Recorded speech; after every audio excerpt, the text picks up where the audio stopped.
Welcome to the Breakthrough Moments podcast, a podcast where challenges meet opportunities. I'm Harold, and together with my co-host Lasse, we explore stories of innovators, leaders, professionals, and entrepreneurs, and how they turn obstacles into game-changing breakthroughs. Get ready for insights that inspire and lessons that last. Subscribe now, and let's dive into the moments that define success. Welcome to today's episode of the Breakthrough Moments podcast. Today we have David Liddle with us, a pioneer in conflict resolution. David founded the TCM Group to bring innovative conflict management solutions to organizations, and is now focused on reshaping the HR function as we know it, and we're excited to deep into this more in detail, and also go into David's journey. So with that, welcome to the podcast, David. Harold, thank you so much for having me. Really looking forward to it today.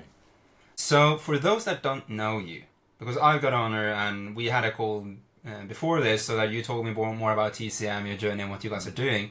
But for those that don't know, who's David and what's TCM all about?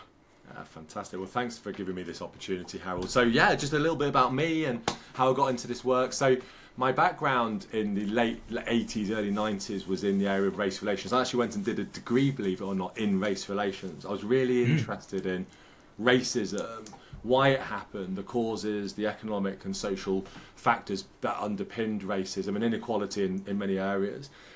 Did really well in that, and I was the president of the Students' Union. I got really into the student movement, and then I got my first proper job, and that was working with communities in a city here in the UK, working particularly with black minority ethnic communities and giving them a voice, Harold, in economic and regeneration programs in the early 90s. It was hard work, and one of the reasons it was hard work, there were lots of reasons it was hard, but one of the ones that I identified was violence and unresolved conflict within communities, and also between the communities and the local agencies, police, housing authorities, local authorities, health. And Harold, it was woeful. It was shocking just how little was done to resolve issues. So I set up a little charity. It grew very quickly, but a little charity at the time, promoting two really powerful approaches: mediation and restorative justice. And so I became a practitioner and one of the first in the UK pioneering the use of mediation and restorative justice to resolve conflicts and violence within communities. I did that for about 8 years. I studied at MBA at the same time as I was getting noticed by the Cabinet Office here in the UK, the Civil Service, and a couple of other organisations. They said to me, "David, we love what you're doing. It's pioneering. Can you bring some of that into our workplaces?" And I thought, well, you don't need me at work. Everyone gets on well at work, don't they? Everyone's getting along well. They're talking, they're listening. The managers are resolving issues. You have wonderful HR processes that invoke and engender a positive, collaborative culture for resolving issues. Excuse me, that wasn't quite the reality, Harold. The reality was, whilst they may not have had the same levels of violence that I experienced in communities and the restorative work I did, wow, the need was great in workplaces. So off I set, started offering mediation and restorative justice to organisations, and the last 23 years, nearly 24 years now, I've been working with organisations to develop and shape and create systems and processes that bring people together and create human connections driven by dialogue and empathy and insight and understanding and wonderful things that helps us to resolve issues constructively and helps us to be the best version of ourselves. And the business has grown. We've got 10 different divisions. We do cultural change and mediation work and training and leadership development. But at the heart of it is about putting people first. And that's really the purpose of our organisation. Yeah, it's interesting because I had a previous guest on that asked the very final question in his episode was that in terms of when are leaders going to see that it's always people first? Yeah. And not the KPIs, not the metrics, not those other things, because those are a byproduct of people being the number one priority. But when you were approached by companies, could you help us bring this into organizations? What was the initial experience? Because you mentioned that it wasn't all on rails. Everything wasn't good. Yeah. But what was the difference that you saw from the local minority communities and corporations, and how were they also similar? Great question. So the very early stages, it was very late in the day. The parties in a conflict were staring into the precipice of doom, Harold. The relationship had broken down, there may be court action being involved, their formal processes. So the very, very beginning of the use of my work as a mediator or a restorative practitioner was very late in the conflict process. And people still didn't understand it. They thought I was doing medication or meditation, and they wondered what it was, they wondered what it was all about. That's quite the difference. So it was very confusing for people. They didn't understand it. And of course, it was all very hush-hush. No one talks about conflict, Harold. It's very embarrassing. We don't have conflict in our workplace, I was told by senior leadership teams. Of course, I go speak to employees and managers, and it was all they were talking about. So early days was embarrassed, unsure, uncertain, confused, and very late in the day. It changed, though. It did change, and it is changing. And we're seeing that the skills of mediation, of dialogue, of peace building, of restorative justice are being used much further upstream, much more of a transformational, proactive tool. And that's a lot of my work, is helping to make these processes much more normalised, much more mainstream, and working upstream. So, yeah, the links with the work I did in community. So I did a lot of victim offender mediation work with people who'd experienced criminality of one form or another, who'd experienced deep trauma and hurt and loss because of the behaviour of the offender. Of course, there's a very powerful power dynamic between a victim and an offender. The victim's a victim of someone else's offence. What I was surprised about was just how impactful bullying and conflict and the tensions that we experience in our workplaces. So I might be speaking to someone who's had a knife pulled on her at a bus stop, and she can't sleep at night. She's traumatised by that behaviour. It's impacted on her relationship with her family, and she's experiencing deep and profound trauma and loss because of this. And I bring her together with the offender, and she could tell that offender just how impactful this was. But when I was speaking to people who've been experiencing conflict and bullying, harassment or in the workplace, do you know, Harold, they were telling me they were having the same profound experiences in their workplaces. They can't sleep at night, they're not eating properly. Their eczema that they've not had since they were a child is flaring up all over their body. They can't think, they feel sick. Or irritable bowel syndrome, sore backs, just tired, fatigued. Wow, it was incredible the impact that it has in their workplaces. So I saw a lot of parallels, different but similar parallels of human beings experiencing this profound set of circumstances called conflict, and no one was doing anything about it. No one was concerned about this. It was just operating. So I have my spotlight out, Howard, and I'm shining a light on this, because what I say as well is, look, if we take it seriously and treat it seriously, it prevents the trauma and the distress and the harm. But something else amazing happens, Harold, and it's this. When we bring two people together when they don't agree and they're having a difficult time, and then they have a conversation about whatever that is, it starts to yield more creative, more insightful, more empathetic, more connected conversations. And in that moment, they start to identify powerful solutions to some very perennial big challenges that we see in our workplaces. So what I've learned is the best way to drive cultural change, structural change, institutional change, change in our organisations is get two people in the room who disagree and let them do the work, because they will tell you what needs to change and what needs to be done differently. So this is the power of dialogue. It's central to good work, in my view. Yeah, it's super interesting how just like once seemingly from the outside a small instance can have such a tremendous impact on someone. But one thing that you've already highlighted as a keyword is institutional change, because you started with not institutional change. You started with more the one-to-one, the individual mediating of disputes. What was it that made you was it the fact that you experienced that companies have this as well, that made you take the leap from, okay, this can't just be done on an individual level. It needs to be looking at the on the larger scale, on the institutional scale. What was it that made you look that way specifically? Yeah, I'm gonna be honest with you, Harold. I was bored. I was bored. I was bored of hearing the same stories every day of broken institutional challenges. And do you know something? I felt. Do you know we talk about this band-aid that organisations stick over problems? I felt at a very profound level that I'd become the band-aid. I was that That's Band-Aid. interesting. I was the sticking plaster that was being stuck over problems. And I started to ask myself, about 10 years in, do I want to define my career as a corporate Band-Aid, repeatedly going into organisations, seeing these problems which were universal in terms of, it didn't matter whether it could be a hospital, it could be a bank, it could be an airline, it could be a global organisation or a small enterprise in a local community. These were universal problems that we weren't dealing with. So I was bored. I was asking myself, is this the career for me? Is this where I want to go? Mm-hmm. So I thought to myself, I'm going to go and start banging on some doors. It was literally, I'm going to go and start banging on some doors because I want to get some answers to the questions. And the question was, it was simple. Why are you doing this way? And you know something, Harold? No one could give me a clear answer.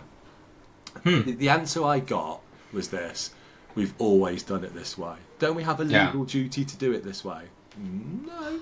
And are you speaking to people? Are you listening to the impact of your status quo? Because they're telling me every day, you don't care, you don't listen, you're not valuing them, you're not respecting them, you're not creating psychologically safe spaces for them to resolve issues. If we listen to your people as I'm listening to them, they will start to tell you what needs to change. And that was a defining moment in my career. You know, I've run the business now for 23 years. Many people in that time would have had 3, 4, maybe 5 different jobs. I've only had one job. Yeah. So I needed to, if you like, continually evolve and develop my role to keep my interest levels up and to ensure that I felt I was making a real difference. And I didn't feel I could do that by being that corporate Band-Aid. So it was that gave me the zest and the energy to start doing the work around institutional, structural and cultural transformation. Yeah, it's interesting in terms of, I think the boredom is often very underappreciated because like it's in those moments you start to look for opportunities, you start to look for new ways of doing stuff, you're starting to look for how can I make this fun again. And I think it's such a powerful thing. I always tell a lot of the people that are around me, like, get used to being bored. Yeah. Because that's where you get a lot of the ideas. It's not like when you're on the spot, in the hot seat, everything around you is burning because you have a deadline that you need to meet. You're not creative in that environment. You're creative when you're folding your clothes, you're doing laundry, you're doing all these things, you're going for a walk. When you're not preoccupied, when you're quote-unquote being bored. So it's interesting how you basically then from that type of moment, like, how could this change? But one thing that you've mentioned is that there is one persistent challenge in giving conflict resolution to companies. And that is highlighting the importance and visibility that conflict resolution is a thing. Yeah. And you've done it for like companies like Canon. Like, what's the process like? Because you mentioned that from top down, they're like, everything is fine. But from bottom up, everyone is like, the list that you just mentioned, that you don't appreciate us, you don't respect us, you don't give us the space, you don't, all these things. Like, do you have a set process for, let's say, putting the spotlight on this for management? Yeah, it's a really great question. I think it's a big question because, you know, I work with boards. I've worked with boards and executive teams and management teams pretty much through my career. The first response is often defend and deny, or deny and defend. And the best way of addressing deny and defend is evidence and data. So the first answer to the question is gathering really strong data and evidence to build that internal business case. If it ain't bust, don't fix it. So why would you want to change how you manage conflict resolution in your workplace if there's not a problem here? But there generally is a problem. So how do we highlight that? So gathering quantitative data and qualitative data to be able to tell that story, to bring that information. So then we work with HR teams to help build that board pack up and build that data set up. And that's a really powerful way of supporting the people function to gather the data and the evidence to create a strategic narrative for the board. So increasingly we work with the people function to highlight this. What we also find when we go into the board is once they kind of accept that there's something here they need to work with, they start to give us the problem, the reputational harm, the disruption, the legal fees and the costs. So you can feel flip chart after flip chart of problems. Once we start to get through deny and defend, then we start to identify the problems. And then I asked them the very simple question, Harold, you can see the implications of this in your organisation in terms of impact on social value, shareholder value, stakeholder value, the strategic value, your governance. systems and structures. Where's the strategy now for managing this stuff? And Harold, I've seen better strategies for ordering paper clips than I have for dealing with this stuff in the workplace. So the next aspect is saying, okay, how do we align these challenges into your corporate strategy, and how do we align your corporate strategy to your people and culture strategy, and create a narrative, a thread, a golden thread that runs through that with leadership support aligned to our people function, that then starts to have a significant impact on everyday working lives for our people. You know, if you like, I don't want to put too fine a point on it, but crafting the future of work today, making sure that we know what we want that to look like, and this becomes a really powerful conversation, and it suddenly aligns our leaders. The third level, I think, so I've talked about data and evidence, the strategic narrative. I think the third one is about leadership behaviours, Harold, because ultimately the way that our leaders behave and the behaviours that leaders are willing to tolerate shapes the culture. So if they're building walls and there's hostility and it's negative and it's toxic and reactive and transactional and divisive and all of those words that I hear every day, if it's that, it's not going to come as a surprise that if it's that how we handle conflict, that becomes the defining feature of the culture.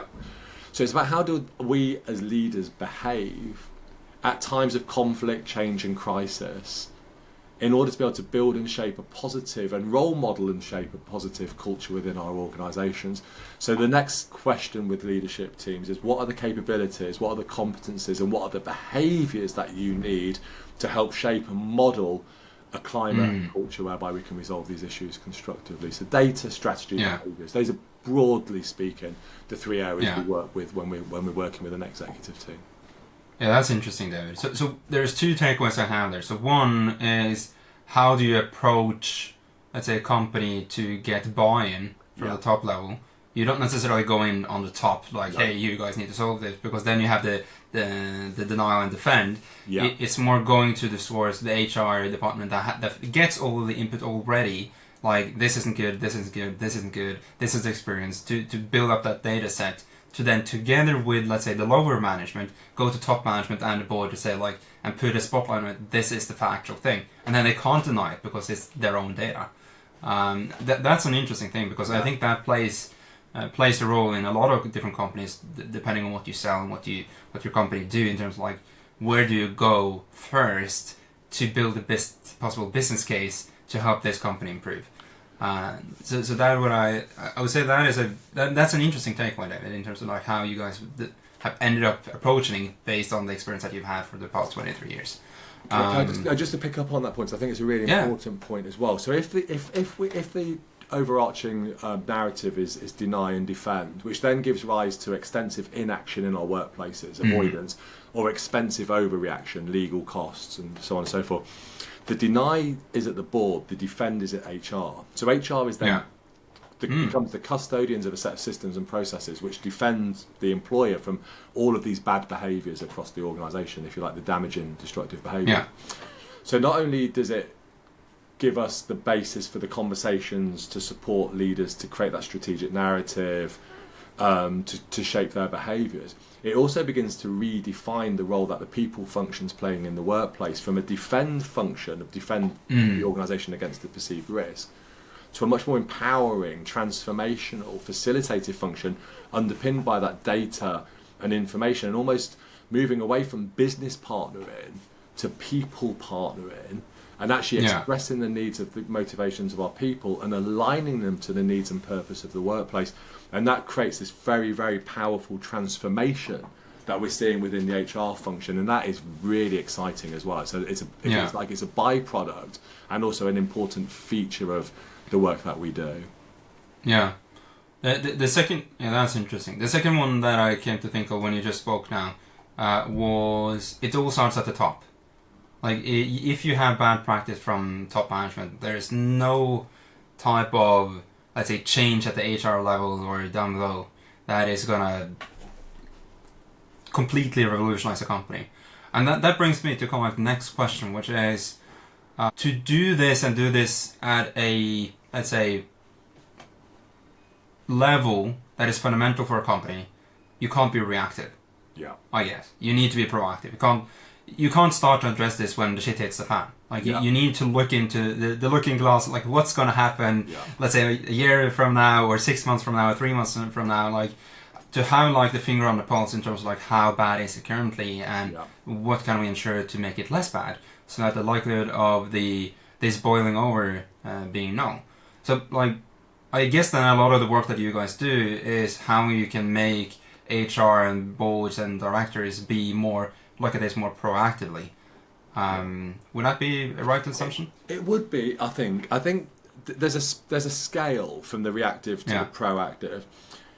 Problems are still going to occur and we need to react to them. And of course we want our management population to be able to have the skills and capabilities to react appropriately and respond effectively at a problem at that proactive point. And I would argue that we can change the culture of our organisation one conversation at a time, where those conversations are delivered at scale. The challenge we have, Harold, is we can't sit and wait for an entire management population to change the culture of the workplace one conversation at a time, albeit that's really important. So by focusing on the more transformational side, the HR function, the processes and policies we have, the leadership capabilities, we're also aligning those big transformational changes so we can deliver change at scale. Because of course a leader's whisper is a shout. It has a big impact across the organisation. So when we are working at both ends of the spectrum, both the reactive, supporting and equipping managers to react and respond appropriately, and the transformational proactive through the people function, leadership function, unions potentially and other key partners working together, and you're working at both ends of the spectrum, then we're driving real significant shift and momentum, and these become the drivers or the enablers of a significant change as we move towards a fair, a just, a fair, a more compassionate, a more inclusive, sustainable, and also a high-performing workplace. And I'm going to underscore the last phrase, high-performing, because the other aspect of this, of course, is how do we measure the impact of all of this on organisational performance, individual and team and collective performance, and that's a really important aspect of this. It's not just ethically and morally right, this is about shaping the future of work underpinned by high-performing organisations. Yeah. Then I think the natural kind of follow-up question to that is, like, when you go through this process of, let's say, addressing it from both ends to then just have this impact that you can have. We've touched upon the, let's say, deny and defend, but there's a lot of people that are generally risk averse. Like they don't like risk because they believe that by changing things can break, all of these different things.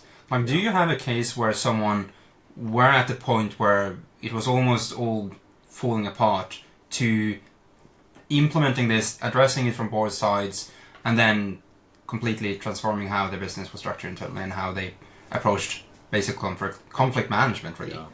Yeah, no, really important question. So we've worked over 23 years with so many organisations at different stages. Some of them is catastrophically bad, Harold. They might have had a regulator in. So there's an ambulance service that we worked with that had been put in special measures by the regulator here in the UK, the Care Quality Commission, and they'd been put in special measures for a culture of bullying, and they were in crisis. And they needed to do something differently. So we went into that organisation, we trained a team of internal mediators who were then available to resolve issues. We trained about 150, 200 managers in conversational skills to be able to have the conversations in the right way at the right time with the right people to be able to address issues at source.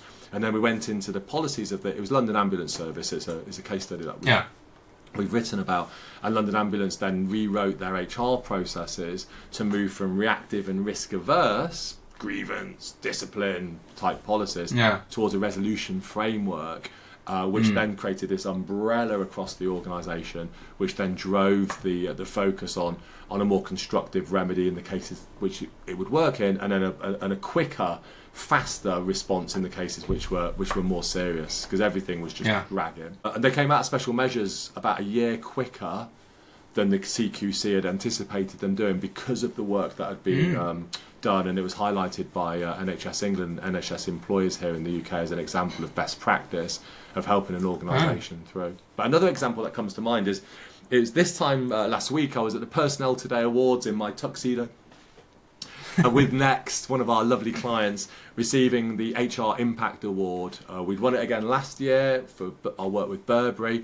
I wouldn't say they were coming from the same negative place, if you want to use that phrase. They were coming from a place of really wanting to drive a very positive workplace culture, but they could see the volume of disciplinary cases and grievances and appeals and legal action was acting as a drag anchor on the organisation. So the senior leadership team and the HR team within Next wanted to do something better. They wanted to put people first, and they approached us 2 or 3 years ago now. We did, as I talked about earlier, we did the audit and the diagnostic to gather that data. We did enormous amount of training in Next, mediators and management training and leadership skills development, and coaching skills, of course, a really important part. And then we introduced a resolution framework which replaced Next's discipline and grievance procedure. So they don't have a discipline and grievance procedure now. It's a resolution framework.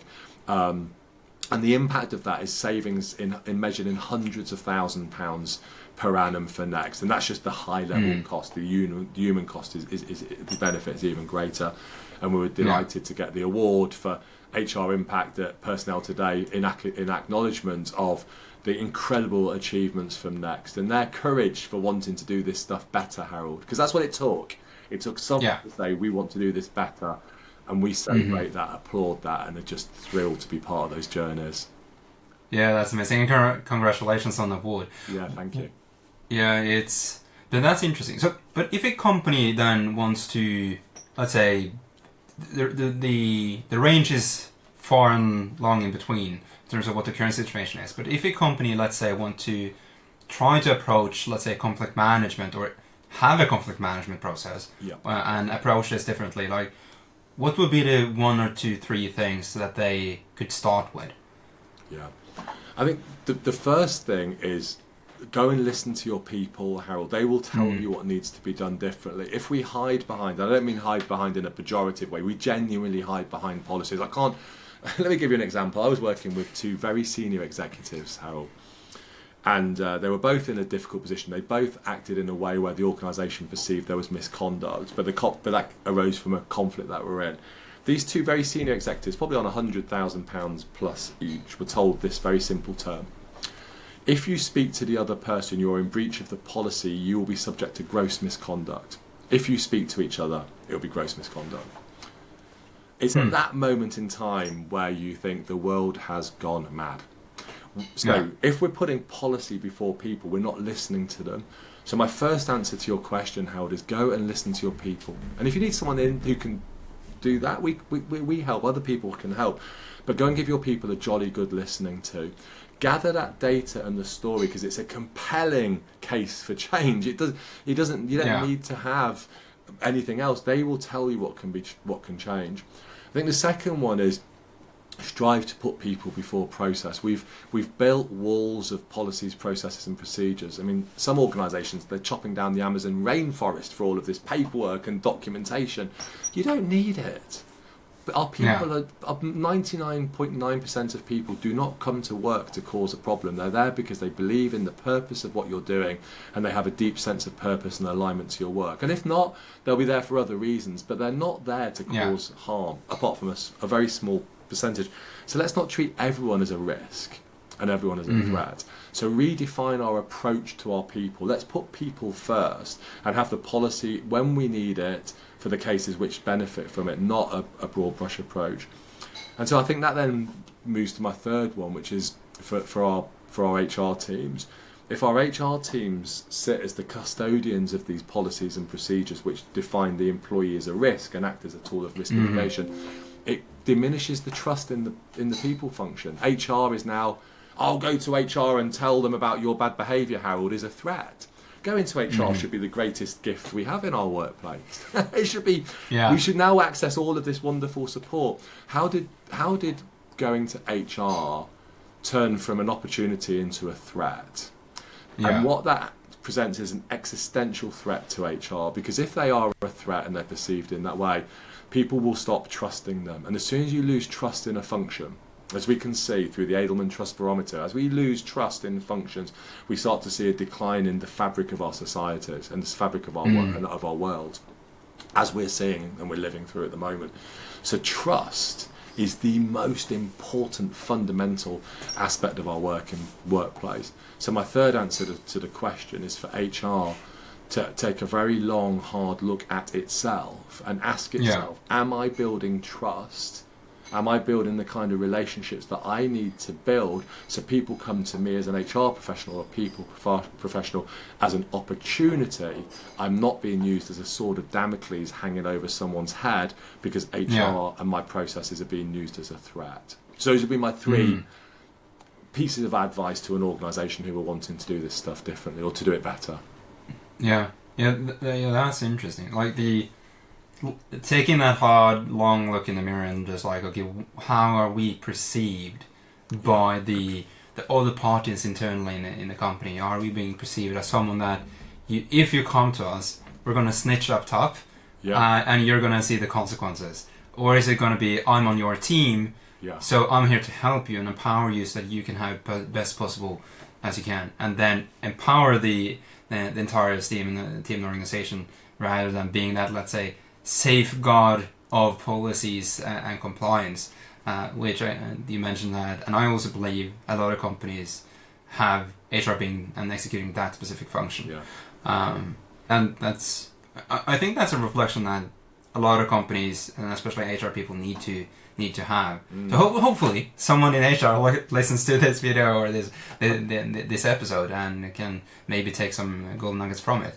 It's happening now. I mean, the nice thing is, Howard, it's happening now. The beauty of it is I've been banging on about this for 20 plus years, but there is a lot of amazing people out there in the people function who are really listening now and wanting to do this better. And I was speaking to a very senior HR professional in a civil service department, just coming to the end of her career, a couple more years left, and she was just introducing changes to move HR to a people and culture function and rewiring the HR business partner to a people partner, some great stuff. And she said this to me the other day. She said, this is taking me closer than I've ever been to why I came into HR. She said, it's a shame it's at the end of my career rather than at the beginning of it. I thought, what a lovely thing to say, and what a powerful message of what it really means to be a people professional. And I love that. That's exciting.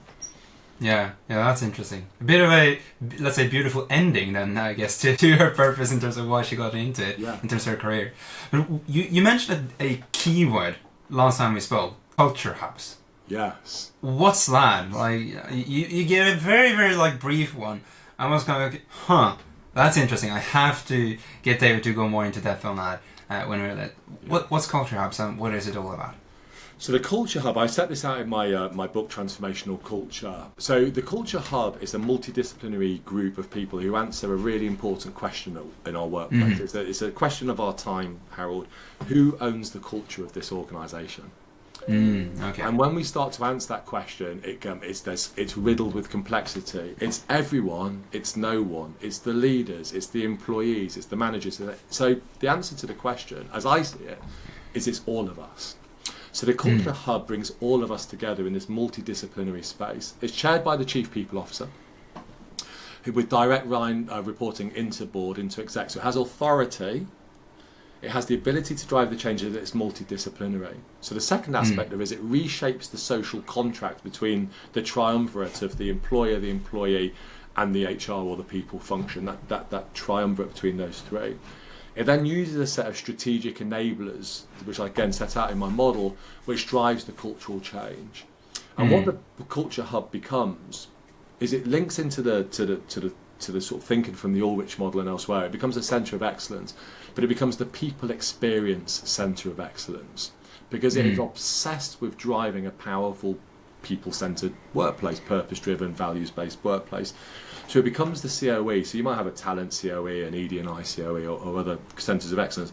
You now have your people experience centre of excellence, but it's being defined as a cross-functional, multidisciplinary space.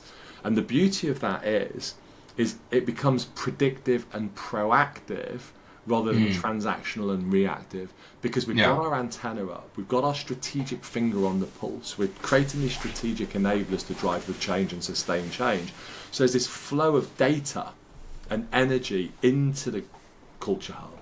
So suddenly, and because it's chaired with the Chief People Officer as part of the people and culture function, and there's a flow of energy and data in and transformational change coming out, it centres it as strategically one of the most important functions in the organisation. So whilst HR is searching and striving for this meaning in the future of work, it's there on a plate. to say, look, let's all sit down together and create this hub. So yeah, we get very excited about developing culture hubs. Some people call them culture clusters, culture hubs, but the essence is the same. It's about bringing together all of these key players to shape and develop the culture and sustain that transformational culture as it gains traction. Yes, so in my ears, it sounds like culture hubs is the medicine. It's the antidote of sorts to the how to handle and convert a reactive current process or the lack of a process to something that is proactive, where it becomes strategic for the greater good of the entire company, all the stakeholders, the future potential of a company, the growth, and absolutely everything. That the culture hub is kind of like the hidden potion everyone is looking for. I love that analogy. I use the word antidote as well, funnily enough, because it is an antidote to a lot of it. I think you've absolutely hit the nail firmly on the head there. And what I also find is it's when you're in a case management team, or you're doing whatever the policy driven work is that you're doing. I talked about being bored in my career, if you remember. I speak to a lot of employee relations professionals and HR professionals. They're leaving the profession in droves, Harold. I've never had more people sending emails into my inbox saying, can I be a consultant at the TCM Group? We are inundated with people coming out of HR wanting to come and consult with us. And there's a reason for that. The people are just bored of this old and transactional way of doing it. They're looking for new meaning. And what I love about the Transformational Culture Hub is it spices things up. It makes it interesting.